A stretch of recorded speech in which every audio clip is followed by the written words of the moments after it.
Yo, what is up gamers? My name is Russ. Welcome back to another commentary. Today we're going to be taking a look at the Tazavesh Streets edition.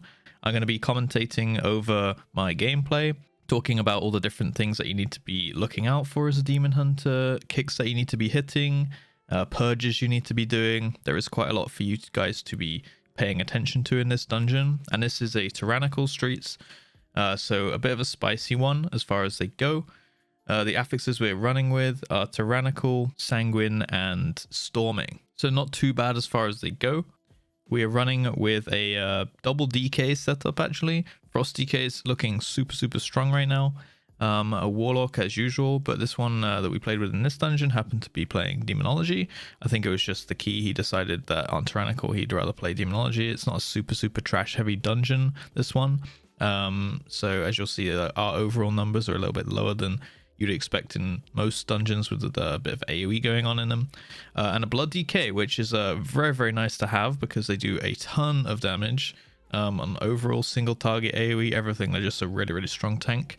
In this video, I'm going to be playing this Cycle of Hatred build. I do have a video on that one. I'll put it maybe on screen for you now and down in the description below if you want to see how this build works. But it is the general raid Cycle of Hatred build. I'm playing with Nadia as my soulbind, but I am actually running 3 potency conduits. The third one being Increased Scrutiny, which is the one that reduces the cooldown of your Sinful Brand.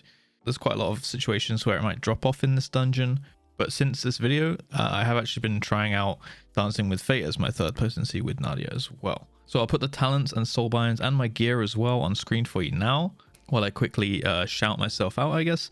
If you do like this kind of content, make sure that you hit the like button, of course, if you throughout this video find that you enjoy it.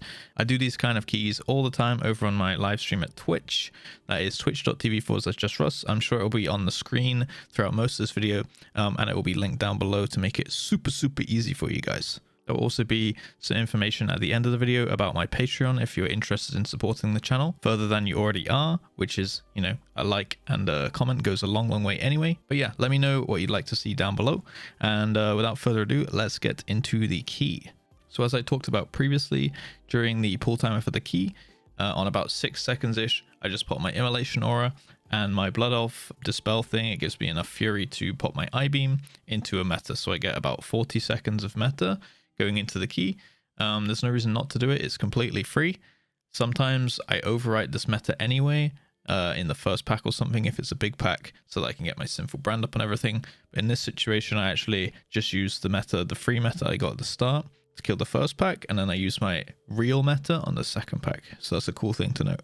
So I will try and talk through not only the boss mechanics, which are obviously going to be made harder by Tyrannical in this recording, but I'll try and touch also on the trash mechanics, which would be quite difficult during a fortified week, so that you guys do have an idea, because some of these packs look like we're just stomping through them, and they might be otherwise quite difficult in a fortified week. So this first pack, for example, it looks like it's not really giving us too much trouble. The healer's completely on top of it, but in a fortified week, this one would be really difficult. This Zamaz guy has a ton of health, and he also does like an AoE Radiant Pulse or something, I think it's called, which kind of just does a big AoE on everybody, and that one can really hurt. So on Fortified Key, quite good to maybe put a Darkness down before he puts that ability out. He does it almost as soon as you pull him, and then maybe 20 or 30 seconds afterwards. And then you'll see in these next packs just throughout this room here. This next pack I'm using Meta on. I don't know what that Spirit Link was for right at the beginning. Maybe he thought the tank was going to die. And generally on these packs, we go for the and we're gonna save the woe, I believe, on the very last one for after the boss, so we can skip the 2 guards at the door, because those ones really clap the tank. Now for kicks and interrupts on these packs, generally kick anything you can. There's really nothing bad to kick in these packs. You could maybe save your kick and not kick the shield cast and instead purge the shield, but there's so many purges and kicks. Demon Hunter's really strong here. You see these officers at the start of the pool that have a shield on them. You want to be purging those with either your Blood Elf, if you can do 2 of them, or you can use your single purge as well. This Chamois can also help me purge here. But in general, you want to be purging the officers for their shield. You want to be purging the security guards as well, because they'll kind of like put a little weapon buff up on themselves, which will hit the tank harder. There's just a lot of stuff to purge, so always be watching out for that. And yeah, just kick the officers and kick the overseers as well. Any kicks on those kind of guys are just going to be really useful. They just do like a bunch of damage on the tank, or they put up a shield and stuff like that. So any kicks or purges here is just really good. Other than that, make sure you're not getting hit by these beams. You can jump over them, singular jump. You can make sure you're definitely clear if you double jump over them, and you can obviously double jump glide, or you can double jump then fell rush or something like that if you do need to reposition away from these beam splices, I believe they're called. Now, some of this trash is probably the harder trash of the dungeons. So in a fortified week, we will usually bloodlust on one of these packs instead of onto the boss, but obviously this one is Tyrannical, so we're saving our first bloodlust here for the boss itself. Even though this boss doesn't really give you too much trouble, he's not really hard. It's just that he has a lot of health and the fight's quite long, especially if you have ranged DPS, because he has that annoying shield that's flying around him in a circle. So just one thing to note, that we will be using bloodlusts on the bosses mostly. I think we're going to try and hit the first boss, the menagerie, and the post boss, and maybe the last boss as well. The timer on this key is 39 minutes, so you can actually get 4 bloodlusts if you use one, you know, in the first 9 minutes of the dungeon. So this dude here, Zohan, again, he's not really too much of a difficulty on a Tyrannical week because he doesn't count as a boss mob. He is a trash mob, so he will be buffed by fortified. One cool thing that you can note, once you pull him, he will instantly do this radiant pulse on everybody. You can actually line of sight this at a wall, right? So the tank can run in and pull him. The rest of the group just line of sights on the right hand wall, kind of like where the entrance is to this room where you came in. And then as soon as he's done the radiant pulse, then you can go and attack him, and he won't do that ability again for like 45 seconds or so. So I don't know what the actual timer is. If you got the timer for it, maybe there's a week aura out there or something, or maybe I'll make one in future. I actually never walked there because I thought I was going to get clipped by the boss spawning. But yeah, maybe there's a weak aura for it or something, and you can just run behind a wall every 45 seconds. That will make that guy much easier, because it is quite a lot for your heal to keep on top of. Other than that, just dodge the Rift Blast and you should be okay. Now, regarding the boss itself, super easy fight. I usually Sinful Brand the boss as it spawns.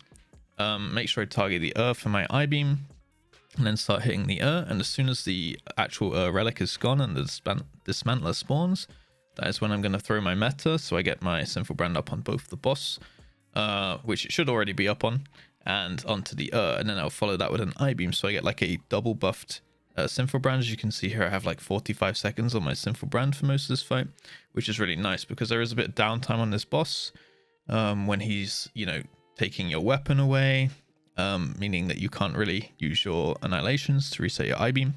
And then also if you have to either target switch off because of the interrogation onto a teammate, or if the interrogation goes on you and you get the cage, just be aware of that. And when he does cast the interrogation, make sure you look where the person's going and you run over to the cell and kill that one, because he's going to, firstly, he's going to run towards that guy and he can't do damage. And secondly, you don't want to be caught in his blades, right? Because he will walk towards that person. You need to make sure you know where they are, because if you just stand at the boss and you just be like, you know what, I'm not going to help, then he's just going to cut you up anyway. So you might as well go help out, because overall DPS is more important than your personal one, right? If you are playing Demon Hunter extensively this season, you will notice that we don't exactly top the DPS meters in dungeons, so we might as well, you know, just put our egos down and just accept that we're going to be in that kind of support role a little bit more this season. We're buffing, you know, we bring the magic damage buffs the real classes like Warlock and Hunter right now. So yeah, you might as well just do everything you can to be a bit of a team player. You want to be that guy who people bring to their keys because you just make everyone else's life easier, as well as, you know, at least holding your own a little bit in damage. You don't want to be doing 5k DPS obviously, but if you're a few k behind people, as you'll see in this key and probably a lot of my commentaries coming soon, because everyone's getting geared up now, Demon Hunter's fallen off a little bit in terms of actual damage throughput. So you just want to be that guy who people want to have in their key, right? Because it just makes everyone else's lives easier, and it's an enjoyment to play with that person, right? You want to be that guy. So another pack, same old mobs. do your purges, do your dispels, and make sure we hit woe in this pack so that we get the stealth and shroud to skip these guys at the doors. And we're going to be going left once we go through these doors. Haven't really seen anyone going right for a very long time now, since like the first week or two of Tazavesh. I think the left route is just easier. The trash is much easier to deal with without those muscle guys. They do much less AoE abilities on the ground that people could maybe get one shot by and stuff like that. So just a bit easier to deal with the left trash, and the route works out really nice. This is the route that I've seen in pretty much every streets run I've done in the last week or two. So it seems to be kind of like the normal route now that we're doing. So this guy's across, doesn't really do too much. There's a lot of mini bosses in this dungeon, to be honest. He just puts those beam splicers down. The only difference here is that he has this circle around him, which if you move out of it, it's just going to kind of like grip you back in, like a DK gripped you or something. So all you have to do is pay attention, watch your feet, make sure that you're not standing in the beam splicers. If you do manage to get hit by a beam splicer, pop a blur or something. It's on a super short cooldown anyway. And if you get hit by 2 stacks or something, you might need to just sit in your netherwalk maybe, just to like, you know, avoid the damage ticking. And here we went for a pretty hand pull. We pulled the die horns with the hounds. Just make sure you're kicking on these hounds. The lava breath is less important to kick because the tank, it just goes in the tank as a frontal anyway. Usually they can just heal through it or live through it.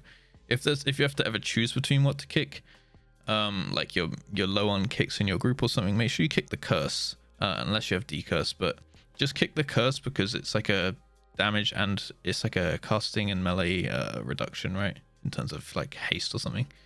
And this die horn thing, you see that we've got a marker on the little pillar of a skull and a star. Range DPS, you can actually stand up there, so tell your healers and range DPS and stuff to go and stand up on top of that little pillar thing. And the die horn will try and charge the ranged players first, and it just means that they can't get hit. It kind of like bugs out. It doesn't evade it or anything, just kind of bugs them out.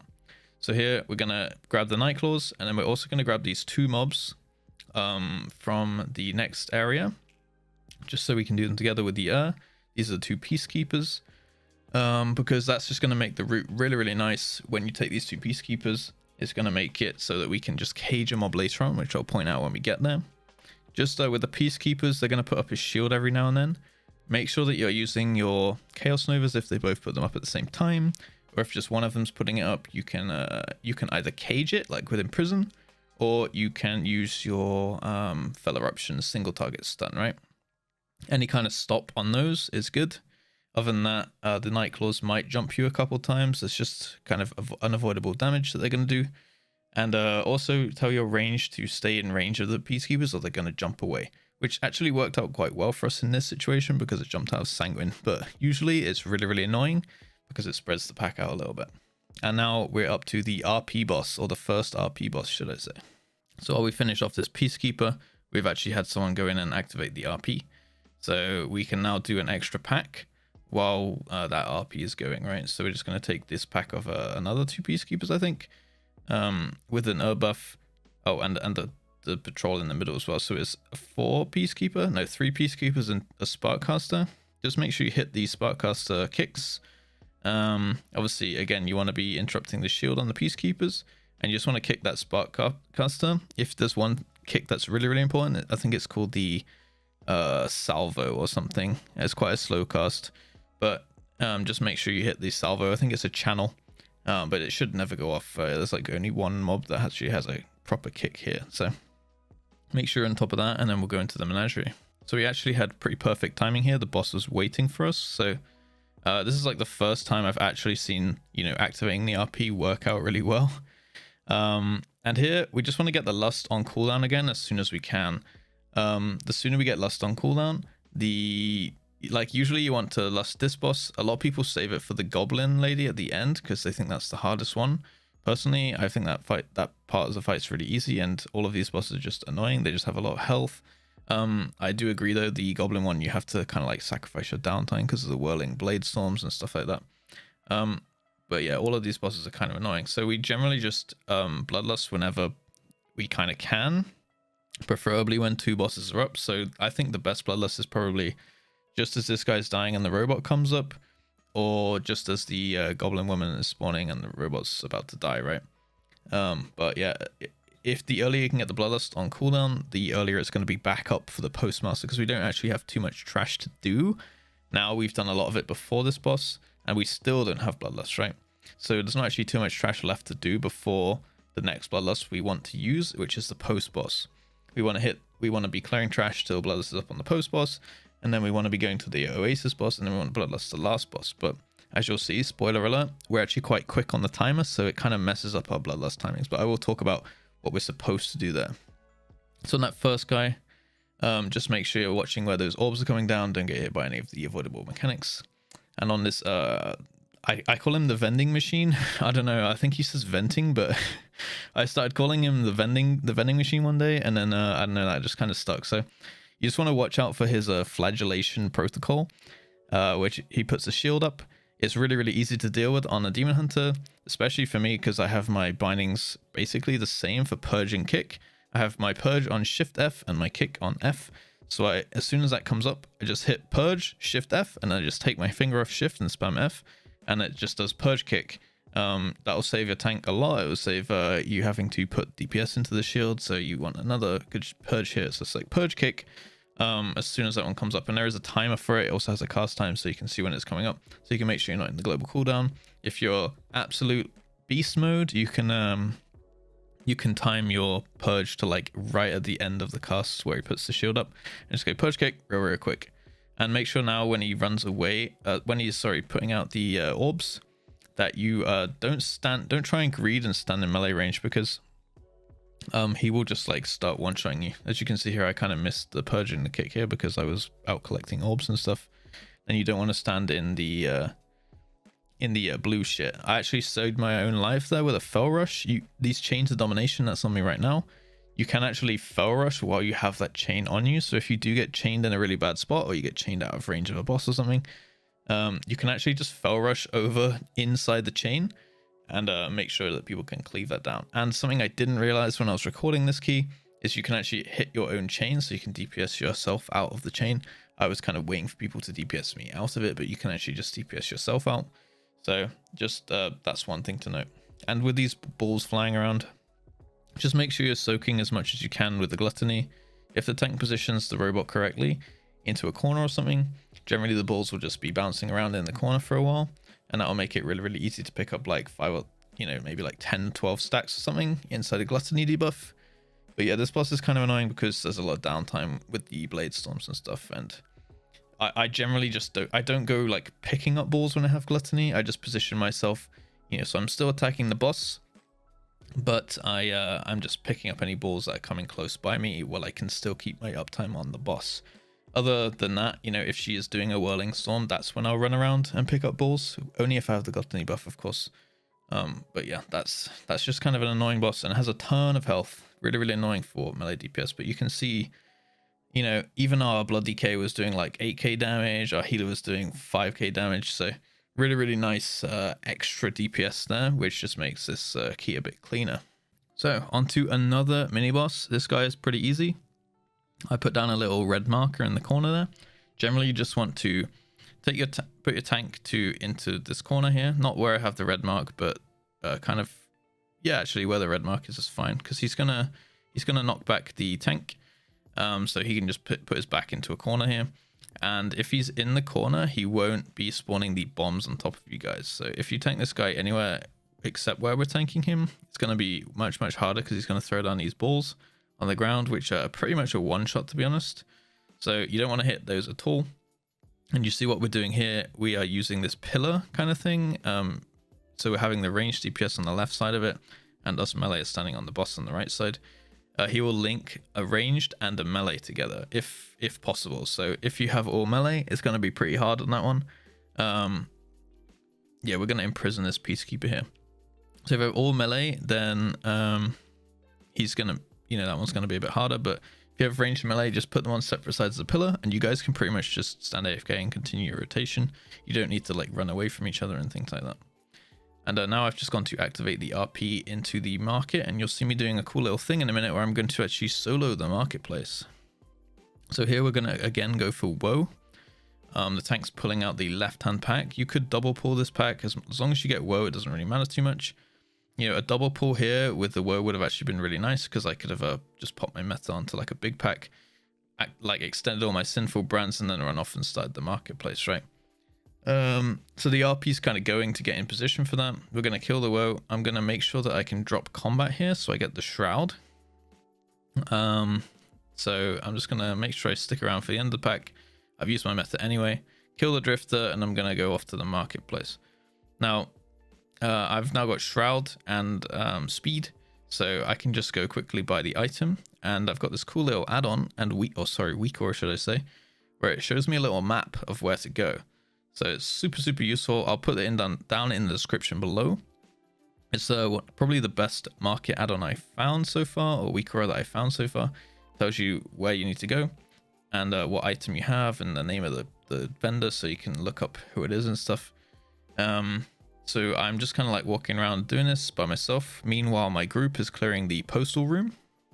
I'm trying to walk around the lackeys where I can. That's why the shroud's nice, and you can imprison the strong arms that spawn. They don't seem to aggro the lackeys, which is good. I've lost my shroud now because, you know, I've entered combat from the strong arm. And I got quite an easy one where I didn't have to go anywhere like to the other side of the marketplace or anything. 3 were pretty close by. And I'm just trying my best to get around without pulling any extra trash packs. And meanwhile, my group's pretty much just finished doing the postal room, which is good. We're all done in the marketplace, and now we can just go for the boss. But this is what we would do, at least, if our bloodlust didn't have 5 minutes left, because we were so quick on trash. So here, what usually would happen is bloodlust would just be kind of coming off cooldown around this time. So we just go for post boss with bloodlust. But because we got 4 minutes to wait, and post boss is pretty rough without bloodlust, especially on Tyrannical. Like, you could maybe manage it on fortified without it, but Tyrannical, I'm pretty sure you kind of need bloodlust there, because that boss is pretty harsh on healing. And you've also got downtime because you got to do you know, picking up the bombs and throwing them in the vents and stuff. Now I have another weak core here, which I'll also link down below, which is a auto hand-in weak core for this door, like the password thing. So it's kind of annoying sometimes if you go solo the marketplace and you can't see what the password is, because it's like all the way up in chat or something. This one just saves it, so you just talk to the dude and it auto hands in, it opens the door. Really useful. So I'll put that one down below as well. Makes Tazavesh much less frustrating, and you know, it gets rid of some of those RP elements which in a timed situation you kind of don't want to be dealing with, right? And then this boss, pretty easy. You'll notice here, I can't remember if I died in this one, but okay, because I'm clicking the extra action button here. Since this video, actually this is the run that made me be like, all right, I'm making a macro for extra action button. So I'll put the macro down in the description below as well, but it is basically / click extra action button or something like that. Makes doing this one much easier, especially when the boss spawns. You can, so when he does the little suck, I'll show you when we get there, you can actually kind of extend your haste buff that you get from hitting the notes. If you like whiz out in time, I guess, like go down the line in time. I'll tell you when we get there, but yeah, in this stuff, just hit your notes. One thing I've noticed is it'll put a line, so you can use your extra action button through the line, and then it will just repeat that line. So you just turn 180 and you just go back to the exact same line again, and it'll choose a new line and you do that line, and then it'll do the exact same line again. So you just 180 and do that line. So here I'm going forward, turning 180, it's the same line again, go forward, and then just from that spot, okay, it did the same line again, and it's going to do the same line again. So super quick and easy. And then I always make sure that I'm on the security guard here. I do run away. You don't want to get aggro as soon as they spawn, because you need the tank to pick them up. So I actually run to like the back of the stage next to the drum kit as they're spawning, to give the tank some time to grab them, because sometimes they just fixate on me as soon as they jump into the arena, and I don't want to get like one hit by a security guard here or something. So yeah, just something to note, just in case you are having trouble with people in your group maybe getting a floor POV at the start when the ads spawn, if they can't hold their DPS or they're running straight in or something. So yeah, I always save my interrupt for the security guards when they're like, oh, get out of our club, because that one's the kind of like AoE ability that is going to probably put the most risk on your group. Other than that, just interrupt the smallies. And yeah, make sure you don't get hit. And when the boss actually spawns, make sure you're grabbing that relic real quick. Can get quite hectic, so making sure I get that one and hitting the interrupt on the shout again. This guy is pretty easy. He basically is just going to do like a big suck, and this is the suck I was talking about. If you bind your extraction button, which I don't believe I did here, you can kind of like wait in the middle where he's sucking you into, and you just look for the line about a second or two before he detonates. He will like spawn a new line of musical notes for you, and you can use your extraction button to slide through them. And not only will it escape you from the suck, but it will also refresh your haste buff up to 40 seconds again. So you basically have like permanent bloodlust on this guy. The only other ability you need to watch out for on this guy is the crowd control one. He's going to just face a random direction, put up a shield. You'll know if you're facing, if you're not behind him, because he's going to be absorbing all your damage as well. And then he's going to do like a big shockwave in front of him. Yeah, here I kind of stuttered on my extraction button, if you can see, and I got hit by the throw food. So that was really foolish and a wasted death by me, but it is what it is. I learned from it. I learned to keybind my my extraction button instead of clicking it. So there you go. Just do as I say, not as I do. I'm going to tell you right now to keybind that thing. Okay, but yeah, the shockwave, just make sure you're not standing in front of him and you'll be good. One thing to note again, if he dies mid cast of the shockwave, he is going to fire it anyway, and that can actually kill people. I've seen that kill people multiple times. Like he just starts channeling one before he dies, and it like instantly kills someone because it goes off. Like I had a monk touch of death the other day in a 24, I think, and he like just started channeling as the guy pressed touch of death, and then just one shot someone. So just don't be standing in front of him ever, even if he's about to die. Don't be like, oh, we can just commit and it'll be fine, because he will still kill you anyway.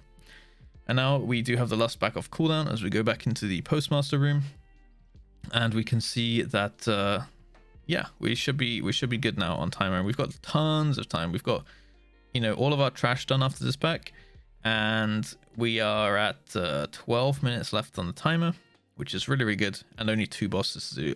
Of course, they are Tyrannical bosses, one of them with bloodlust, so I think we're pretty golden on the time.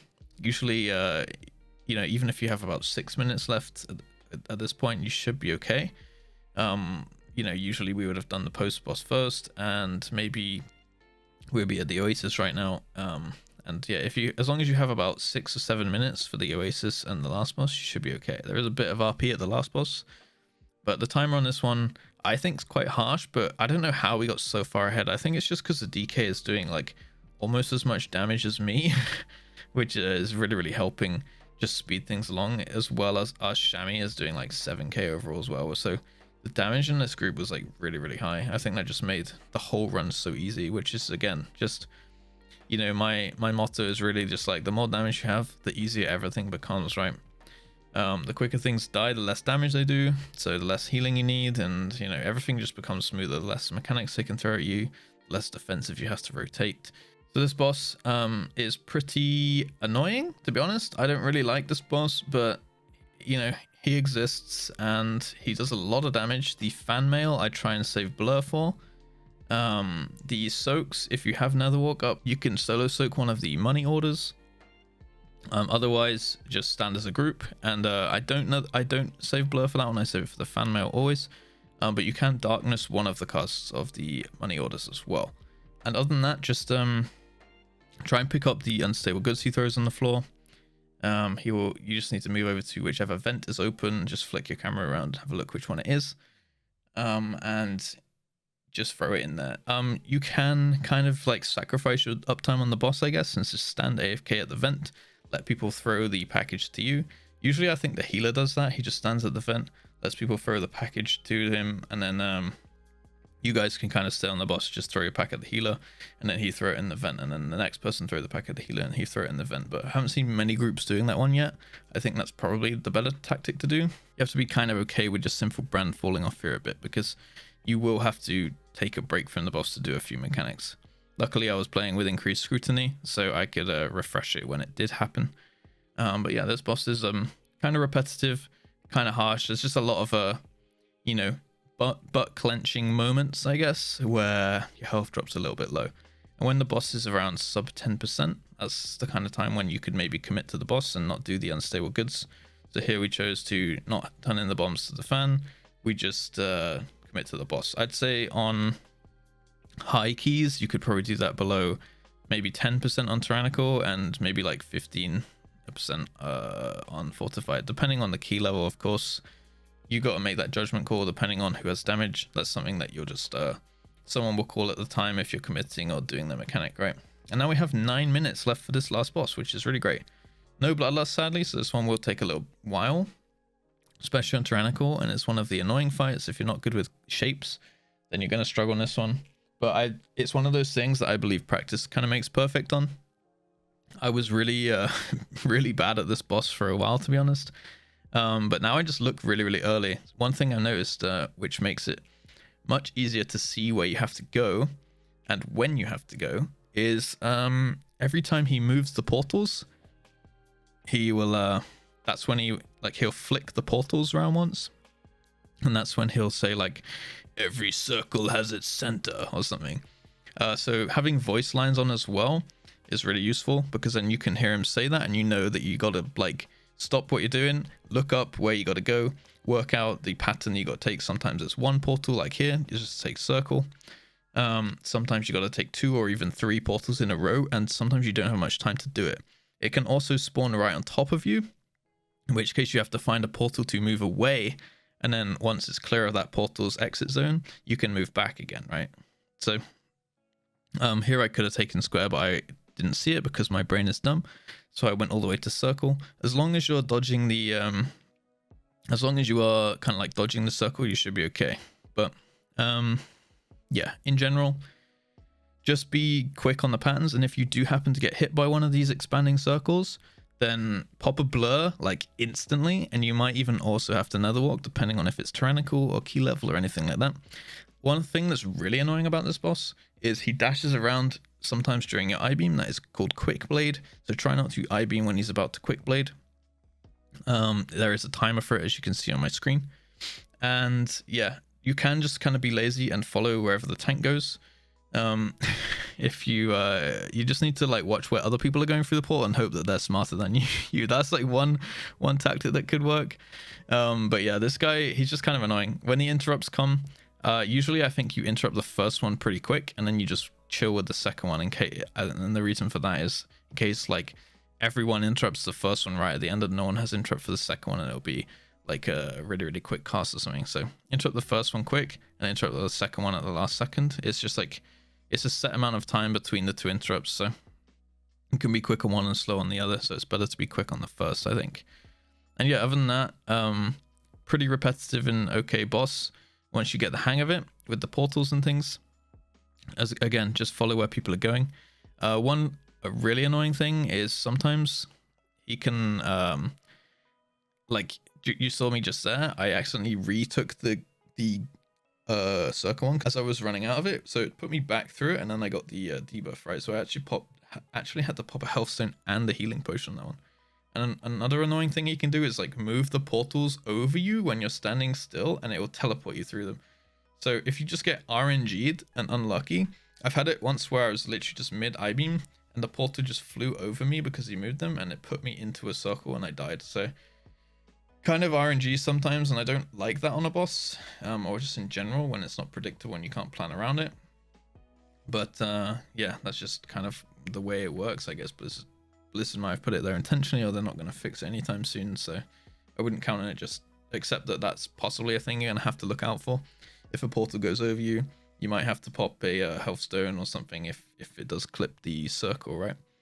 And then yeah, that's the key. That's the key. Not too bad. Got a lot of score from that one. As you can see, my damage is on the lower side, but again, I did go off and do the marketplace. In general, there's not too much trash and stuff to do in this dungeon.